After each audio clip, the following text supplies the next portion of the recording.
The guys are excited. We've all been through, you guys included, a lot of ups, a lot of downs, a lot of turns. It's been a winding road, and our guys have done a great job of sticking to the plan. Although the plans change every 5 minutes, I always tell them wait 5 minutes, it'll change again, and they have, and so we've kept our knees bent. I'd like to say thanks to our school, our administration, our medical team has been unbelievable in helping us get this testing protocol set up.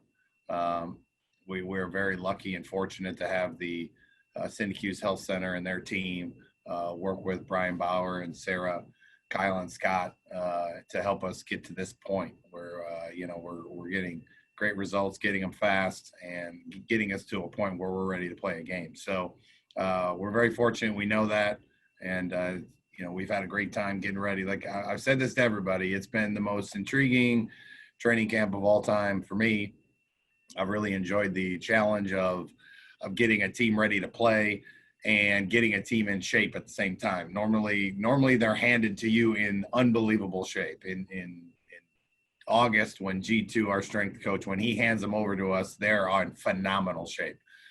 So the combination of getting them into shape and getting ready to play at the same time has been unique. And it's been fun we have the GPS units, we track the numbers, we know how their legs feel. We've challenged them to get their legs in better shape, and they've responded. And I really think we're in a good place right now, and we're excited to get this thing started.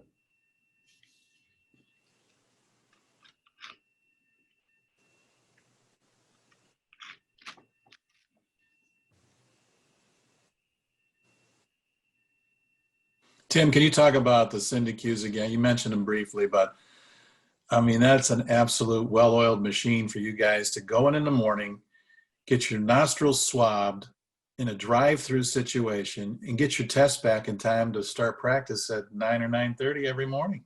It is an unbelievable program, or the logistics of it are amazing.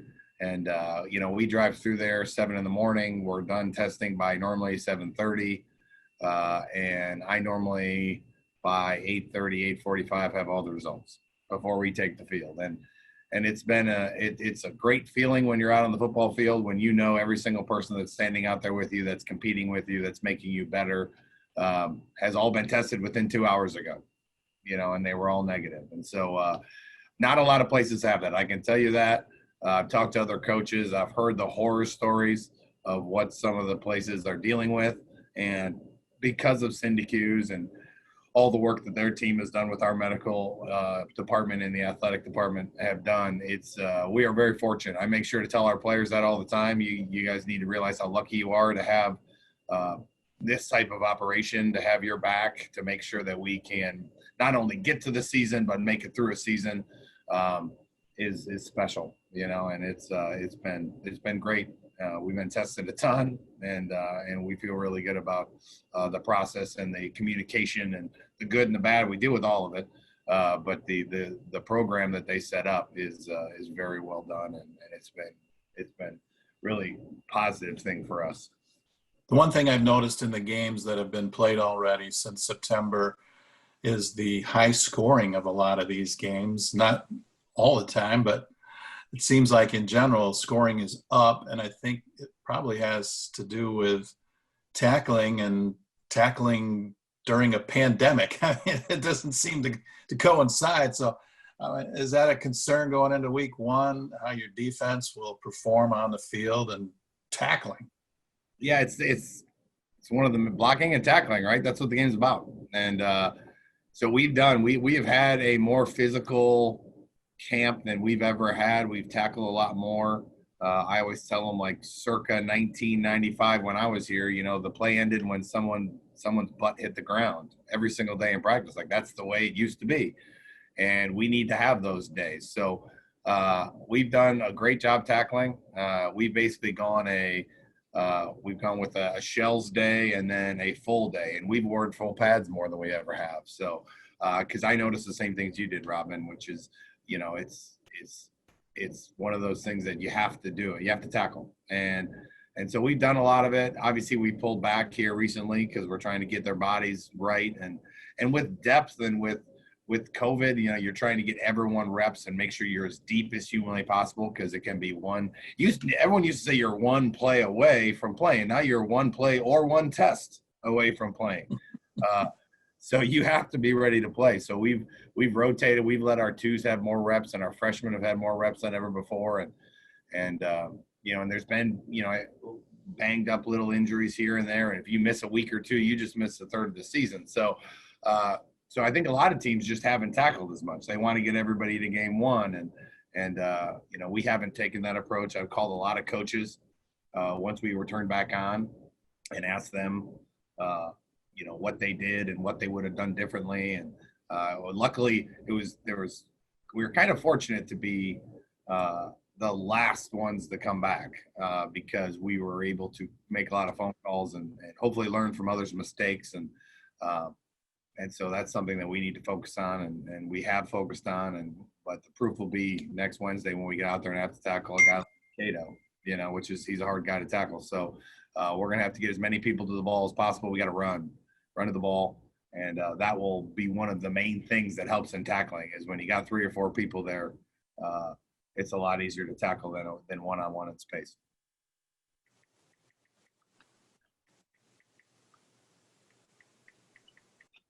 Hey, Tim, thanks for joining us. Appreciate it.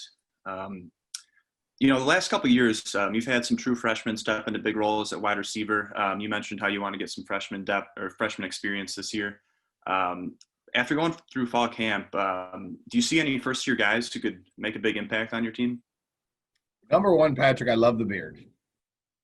It's fantastic, number one. 2 is, our freshman class is really the one kid that's really kind of stepped out, I think, is Anthony Sambucci. He's a freshman wide receiver, done a really good job. And we're trying. We have a great wide receiving core, but he has got himself where he is a rotator. He's going to play. He runs great routes. He gets open. And a lot of other guys have been able to get into depth roles where I could see them, getting in to play special teams. Ryan Kilberg's a guy who's a freshman safety who, we really thought was going to have a chance to play that boundary safety position. But luckily, Bryson Gardner came in from Pitt and has really taken that position over. But Kilberg is still going to see time out there on the field. So I think those are the 2. Contrell Beck's another young running back, good-sized kid. He's probably a 6'1", 210-pound running back body that could do a lot on special teams. So I think those are the main 3. It has been a unique year because we've had time to build depth, so we have better depth than we've had ever before. And so it makes it harder for the freshmen when you have good depth. So I don't think you'll see it as much as you've seen it in the past, but I'm sure some guys will step up and make some plays for us.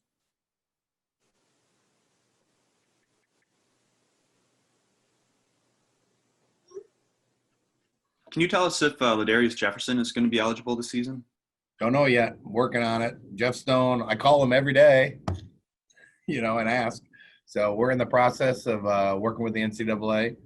And working through the ins and outs and waiting for their decision. And obviously, the sooner we know, the better. I really like our depth at that position. Adding him adds a whole new world of depth and things we can do. He's been practicing. He looks great, and I'm hoping for his sake he gets a chance to play this year, especially with it not counting. So we'll see what they decide, and we'll respect what they say and move forward. But we're still waiting on that answer right now. Sticking with the running back room, this is the first year that you haven't had a wealth of returning experience at that position. And we saw flashes of what Sean Tyler could do last year. But Jackson Kincaid is, still pretty big unknown for Western fans. What can they expect from the Nevada transfer? He's a vet. The one thing that's special about him, he has great vision. A little bit like Bogan that way, has ability. Watching him consistently, what's the word? He has great vision. So there's times that you normally have a guy that loves to cut back or a guy that loves to cut to the front side. It's normally one or the other, and then every once in a while you have that unique individual that'll see it all, And when the hole opens on the front side, he has a great feel for the zone to hit it out the front door. And then when the back door is open, he'll take that. And so you see that a lot with veterans, with seniors, and a guy that's played a ton at Nevada. He was their number 2 there and played a ton. And so, he's consistent. He's fast. He's not a huge guy. He's put together well, but not super tall. And he's picked it up so fast. He's a college graduate, excited about getting an extra year now because he gets to finish his master's instead of 1 year in. He gets to get the whole thing, which matters to him. And an unbelievable individual as far as meeting his family and him and how he approaches it. I would consider him a leader on our team just because the way he carries himself from the moment he got here. So great to have a senior in that room and a guy that with Sean Tyler and maybe with Ladarius can make a difference for us in this shortened season.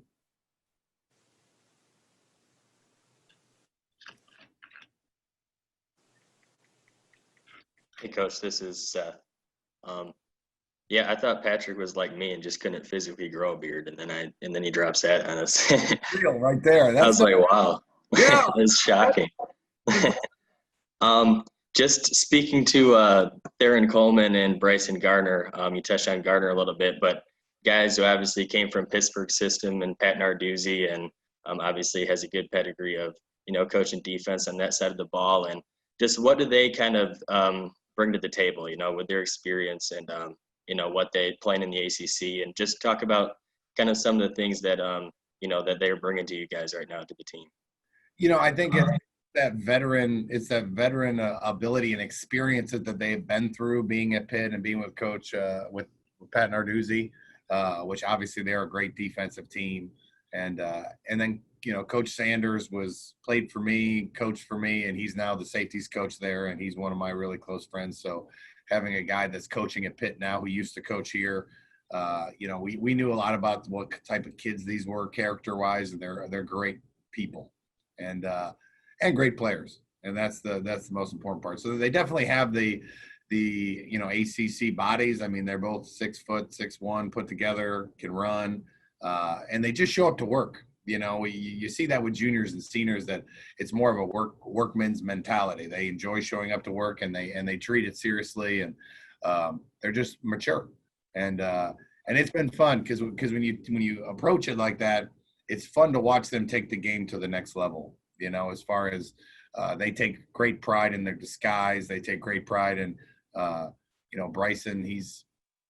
He's pretty impressive into the boundary as far as he'll never tell you the truth of what he's doing, and he's messing with the quarterback at all times, and he's one of the better disguising boundary safeties I've seen. And so it's been fun. Freshmen they're trying to know what to do and how to execute their position, and then when you become a vet, you kind of take it to the next level. And those are obviously 2 really big positions for us: the field corner and the boundary safety spot. And to be able to have those guys come in here and play the way they have in camp is a huge plus for our defense. And then at that strong safety position, where obviously AJ Thomas had to move out and into Zaire Barnes' spot at linebacker with the injury there. How has that been going with you talked about Harrison Taylor and Damari Roberson and guys like that. So how has that battle played out as these couple weeks have passed by? Right, they've both been battling. I think Harrison Taylor has a little bit of a lead right now. I'm sure they'll both play, but Harrison's played more. He played last year. He had a pick last year at the end of a game to win the game for us because he went in a lot at nickel last year. Fast, physical, good tackler, and a good top end to our defense. And so I'm excited to get. He's always been a great special teams player for us. But now he's kind of got a spot. He was kind of stuck behind AJ, but has ton of talent, and he's really had a good camp. And Damari, still a young kid with extremely talented. So it'll be fun to watch those 2 rotate, and really we have a lot of freedom now with AJ moving down. There's a lot of things we can do defensively. When you have a DB playing, you're playing nickel basically, but AJ's big enough to play like a Sam. So. We've messed around with moving AJ back because Roy McCree and Ryan Seelig have done a really good job at playing out the Sam position. So we have a lot of freedom to move pieces around at that. But right now, Harrison has had a great camp, and I think he'll probably get the start. But we're going to rotate. One thing we know about this season, although albeit a short season, you still got to make sure you're building your depth because it could all change with one test. So we're gonna rotate a lot. It's something that Coach Espo's always done. You guys probably saw that last year. He loves to rotate. So we got to continue our rotations and figure out on a Saturday or on a Wednesday in this regard game that we got to make sure we figure out which guys can show up on those days, and we're going to find that out here pretty soon. Coach, it's Alan. Alan, what's up, man? It's a great day to be a Bronco. Always. Just the season is an overview. I think we can all agree that Akron might have been a fortunate draw in terms just of the strength of the East Division. But the rest of the games, the parity in the West Division this season is more so than any I've seen in so long, if maybe ever.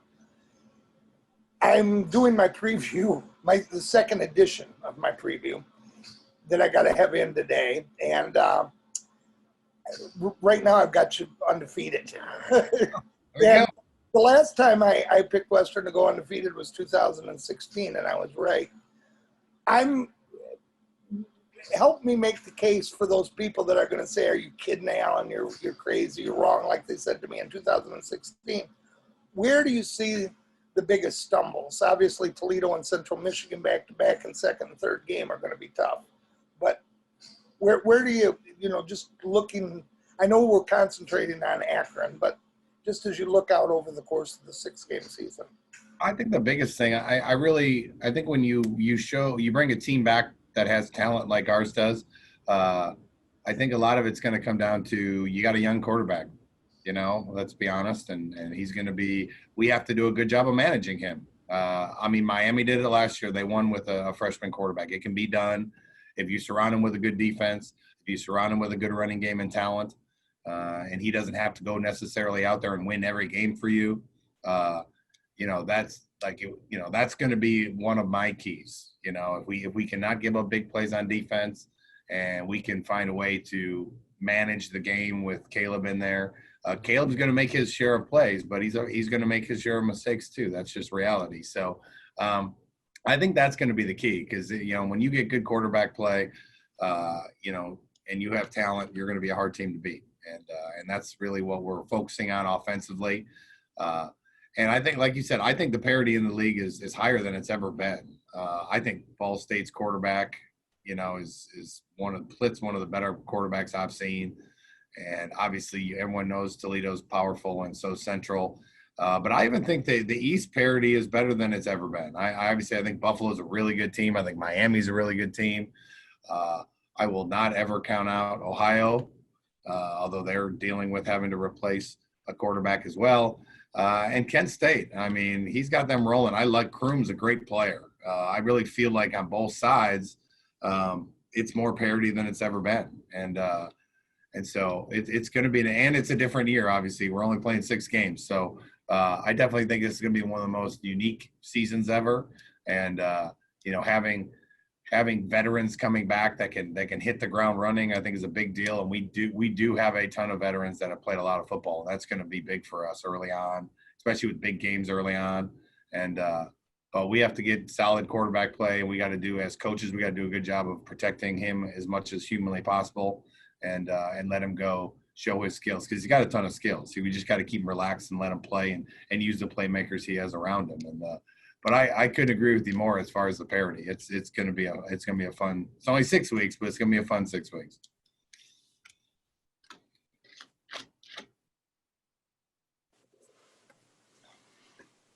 Hey, Coach. Joey Zurich here from the Western Herald.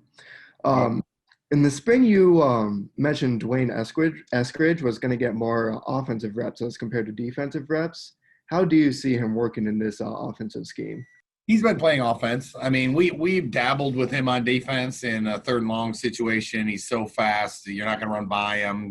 We put him in there in some third, and I don't know if we're going to do that. I really like the depth we have in the secondary right now. But he has been primarily, he's an offensive player. So he's playing wide receiver for us. He's excited about it. Had a great camp. You know, he was a guy that when they canceled the year, you know, he called me, we had a long talk, and I didn't know what to tell him. You know, it's time for him to go take a shot at the next level. And I didn't know if coming back another year was going to be the right thing for him. I had to call some scouts and ask questions, and he just sat tight, waited, started training. He didn't train with our team. We had him training with G2, kind of combine training, just in case. But he was here showing up, not with the team, but later on in the afternoon here working out. And then obviously when we had a chance for him to put some film together, he came back and has been working hard. And so yeah, he'll be on offense with us, and it really gives it definitely leans the defense. I mean, when you have D and Sky on the other side, I think that's such a key part to having a great receivers. Is it's really hard to have one now. Defensive coaches are way too smart to let you just have one and not take them away. And by having two, really we have more than two, but two that have been proven to be pretty special players. I think Jalen Hall's had an unbelievable year, and Bustle have had great camps. So I'm excited. We talked about Sambucci already. So it's going to be, and Corey Crooms is another one. So that whole crew has had a great training camp, but hopefully, having D and having Sky on the other side will help us in the passing game.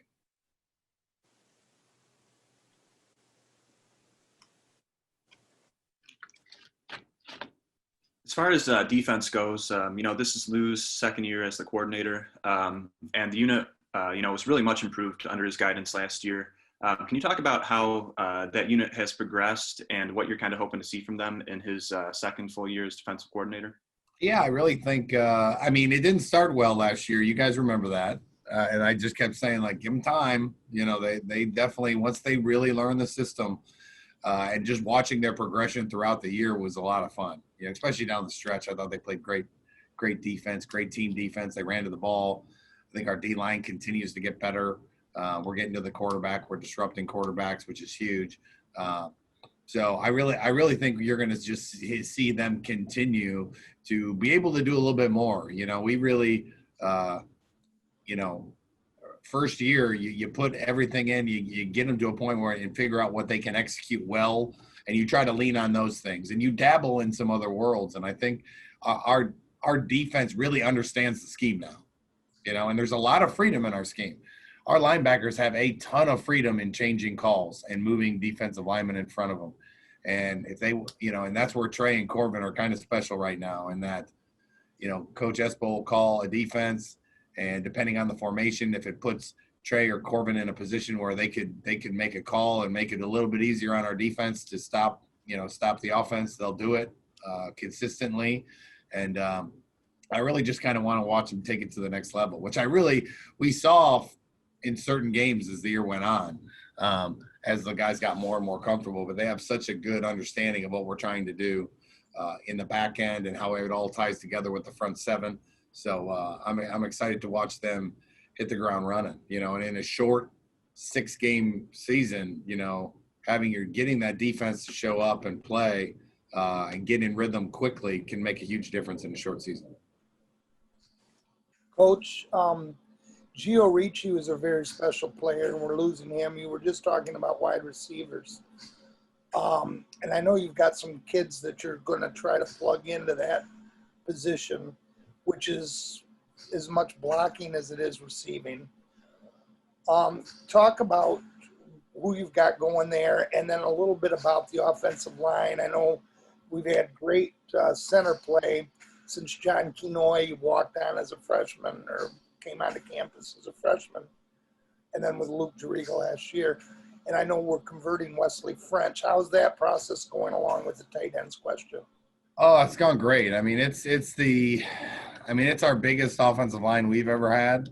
Our left side's been the same group since I got here, and they're both seniors. And to bring Wesley over, who's a tackle, but he's really smart. He does a great job communicating. Another college graduate, is going to be a lawyer. So he's he's a special player, and he's done a great job inside. And then Dylan Deathridge, who's a tackle who we really like, who we moved to guard just to get him on the field faster. And then you got Brooks, who's played right tackle for 2 years now. So we really have 4 tackles and 1 guard out there, with Mikey playing guard and all the rest are tackles. So it's our biggest offensive line. They're physical. So I'm excited. They've been playing great. So that's going to be a huge part of protecting our running game and protecting our passer. So that we need them to play at a really high level and for these 6 weeks and go from there. Now the tight end positions, obviously losing Gio is huge. Gio, when we had Gio, we definitely ran our offense a little differently. We put him in a lot of different positions to try to get him matchups. Luke Sanders is a guy that we moved from wideout to tight end, who can do a lot of those same things. And then the other tight ends we have are huge individuals. I mean, Orski's played a ton here, and he's a 6'6", 260, 70-pound kid. And then we have Anthony Torres, who's been hurt. He's a redshirt freshman, sophomore now. He's finally back. He's healthy. He's, another 6'6", 260-pound kid that can block really well. And then a walk-on Wade Buckman, who's ex-quarterback who's moved to tight end, who's another 6'5" kid. So we got some more prototypical big. They look good standing next to all these tackles we got up front. So we definitely have, and it'll be interesting. I really think our tight end position is going to be by committee this year. Mitch Bartol is our true freshman. He's another freshman that I could see playing. He's a tight end from Wisconsin who's done a great job. He does a great job, has strong hands. That position is going to be interesting to watch because I think we have a lot of talented players. It'll be interesting to see which ones. A lot of them will probably play this week. And it'll be interesting to see which ones really stand out in the game and kind of separate themselves from the rest of the pack because we need to solidify that position, but I like the guys we have. It'll be fun to see which guy kind of extends himself from everyone else, but it's a good group standing next to that O-line and they can all run and catch. And so it's been a great, I don't think we're ever going to replace Gio. Gio was a special talent. And, But before that, when we had Odell, we ran our offense in a different way. Odell was a blocker and caught a couple passes, but he's a blocker. And so no matter what these kids' strengths are, we'll make sure when our tight end position is such a big part of our offense, making sure that we're using them to the best, put them in a position where they can be successful for their talent set. Tim, I got a question regarding the preparation for your football team. I know that you guys have probably done more Zoom calls than any football team in the country, obviously. Sure. Where do you stand between maybe having heightened expectations because of that excess preparation and being somewhat cautious because of the long layoff? Yeah, that's a great question, Jamal. It's, I try to tell people, and we've talked, me and you, about the knowledge of our guys. We've been doing football since May. Really April. We've been having football meetings. We've been talking about our scheme and defense. I'm like, so the part of them knowing what to do is not all that complicated. I mean, they know what to do. They know the calls. It's really for us about how much can we practice and get in rhythm as an offense and as a defense, getting out there and doing it. Talking it and doing it are two totally different things. And so it's been fun in camp. We have done a lot more team than we've ever done, where we're just in the process of calling plays and changing plays at the line and following the play clock and the cadence and lining up correctly and getting people on and off the field, because that's the layoff part. You know what I mean? The sideline is semi-chaotic during a game, and I'm still nervous about that. You get people all on the same sideline, and we're changing from punt team to defense to offense. Punt return, offense is on. There's a fumble, it's a change. Those are things that it's hard to replicate. So we've done more game situational stuff this year because we haven't had to spend a lot of time teaching offense and defense. We haven't had to spend time. This is this call, and this is what you do. They know that. We've been meeting for 6 months on Zoom calls. So we have spent a lot more time, less time on the Zoom calls and more time on the field in our hours that were allotted, trying to go through all the different situations to try to prepare yourself. But obviously it's a huge layoff for everybody. And our vets obviously get accustomed to getting back into the groove faster than our freshmen, so the freshmen are a little bit behind the 8 ball. They didn't get to be here in the summer really much at all. And so they're still a little bit behind because they're still learning what we're doing.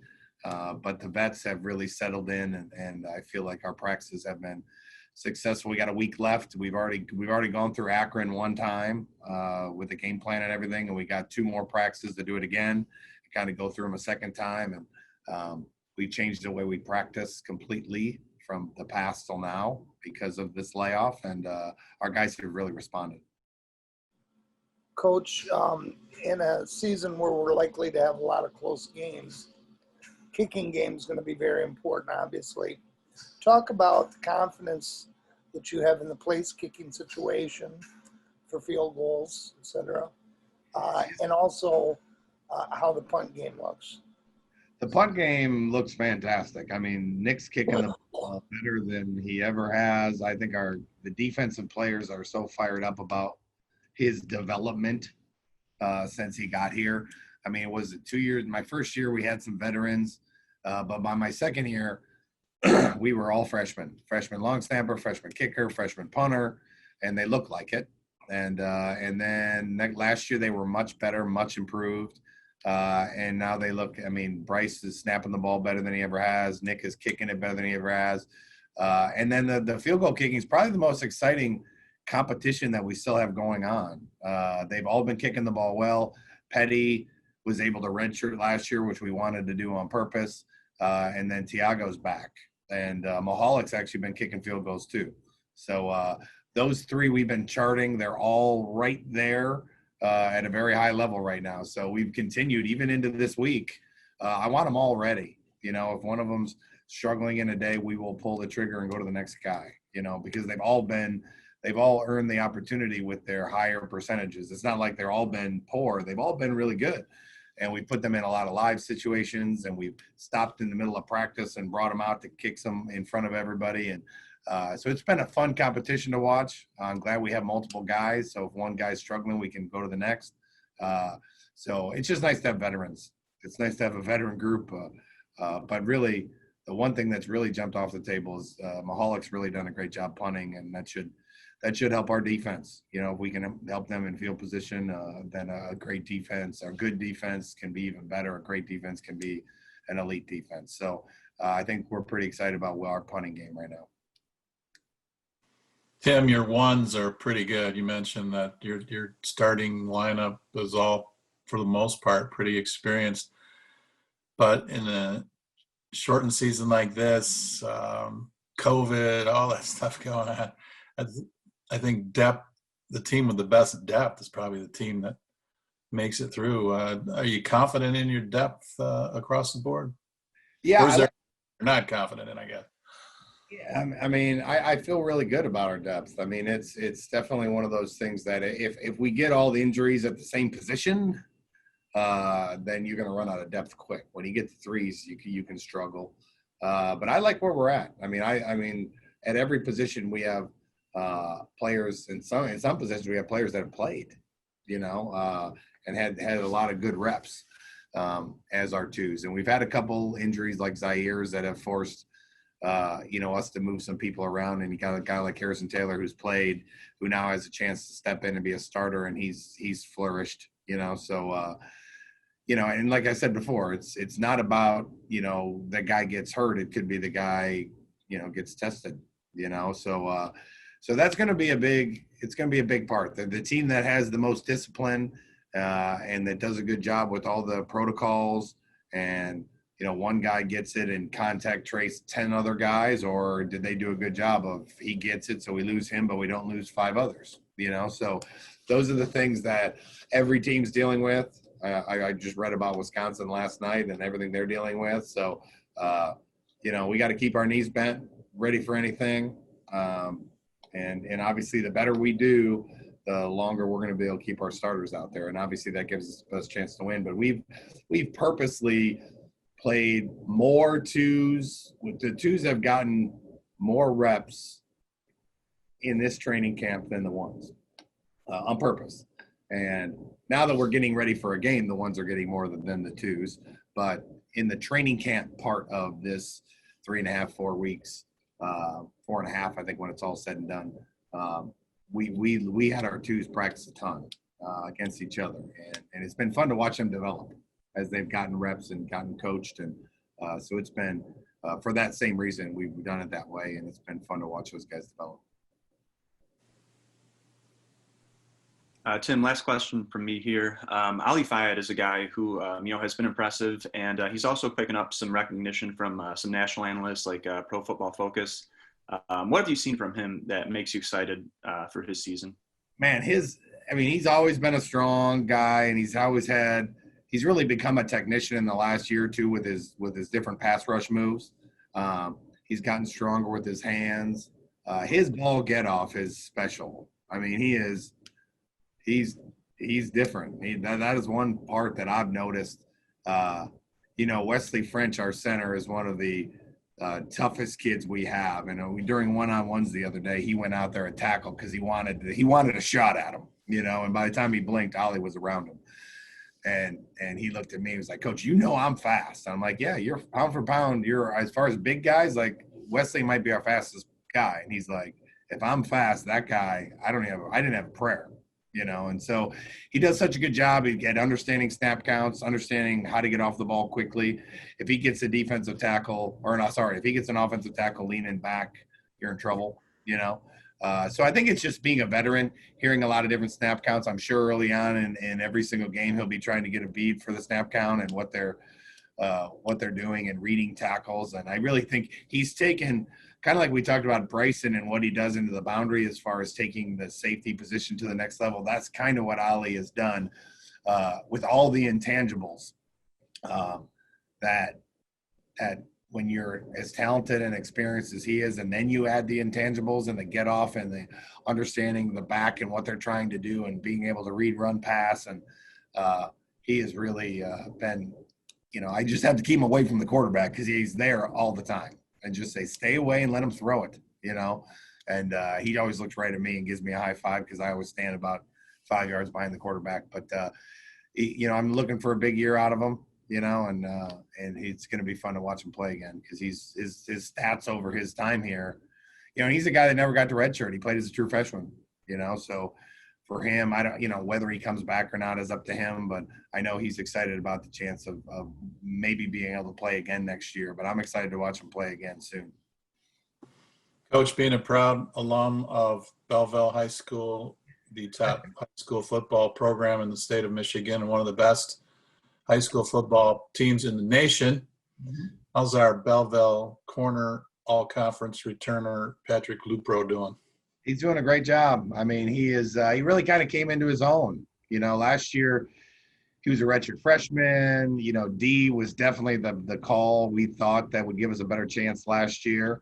And then when D got hurt and Lupro ends up being an all-conference player, it made it easy to bring D back to offense, because there obviously wasn't a hole there anymore. And he's worked really well into the boundary with Bryson and our boundary safeties. So he's kind of a leader on our defense. He does a great job tackling. We use him in a lot of different ways, and he's just continued to excel because he's just so competitive. He might be one of the most competitive dudes I've ever met, and so he's gotten out here and he competes every day. And a lot of times he's going up against D, and that's only made him better, And so it's been fun to watch those two go at it.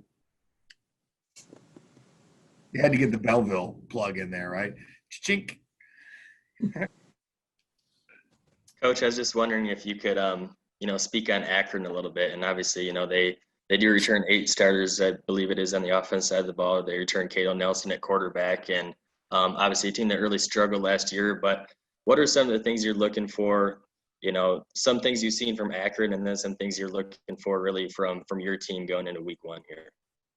Well, I think the biggest thing with Akron is they got better as the year went on. I mean, their last game, I think it was 20-17 against Miami, Ohio, a couple weeks before Miami went to won the MAC championship. So, and they went Buffalo. They went into, it was 7-0. The defense, Buffalo's defense scored 2 touchdowns to win that game 21-0 because their defense held them to 7 points, and Buffalo is a good football team. So you saw the growth in his first year as they played. And so you got a guy like Cato Nelson who's dynamic as heck. He can fly around. He's hard to tackle.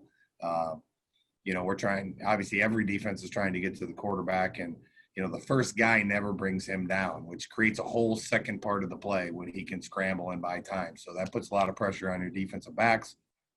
So they have, I think, 17 transfers that have come in, junior college and transfers from other schools. So I do think we have a pretty good idea of what structurally we're going to see.